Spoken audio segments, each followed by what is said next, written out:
Par politesse, on les nomme domestiques. Mais en privé, tout le monde les appelle les bonnes, comme bonnes à tout faire, femmes de ménage ou boy pour les garçons.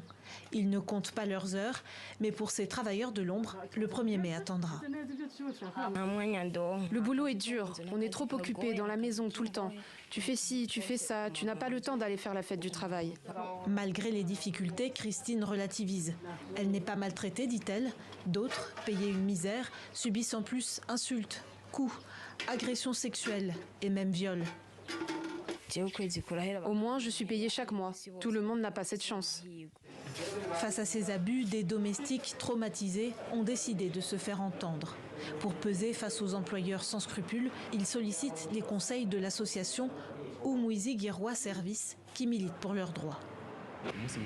Même quand tu demandes un soda, on te dit non. Beaucoup d'employeurs n'ont même pas assez de cœur pour te l'offrir. Selon son président, l'organisation compte déjà 6700 adhérents. Dans ce pays, un domestique peut être chassé sous n'importe quel prétexte. La plupart du temps, on se rend compte que le père de famille a en fait essayé de les violer. Et ça n'arrive pas qu'aux filles. Certaines femmes veulent aussi coucher avec leurs domestiques hommes. Au Burundi, le Code du travail ne prévoit aucune protection pour les employés de maison. Pire, l'article 3 stipule que les conditions d'emploi et de travail des employés de maison qui sont liés au maître de maison par une relation de travail sont fixées par une loi spéciale. Le problème, c'est que cette loi n'existe pas dans le droit burundais.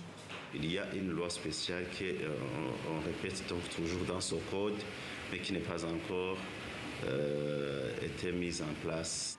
Exploités et confrontés à un vide juridique, la situation des domestiques est d'autant plus grave qu'un grand nombre d'entre eux seraient mineurs, poussés par leur famille à travailler de plus en plus tôt et contraints de leur envoyer leur salaire.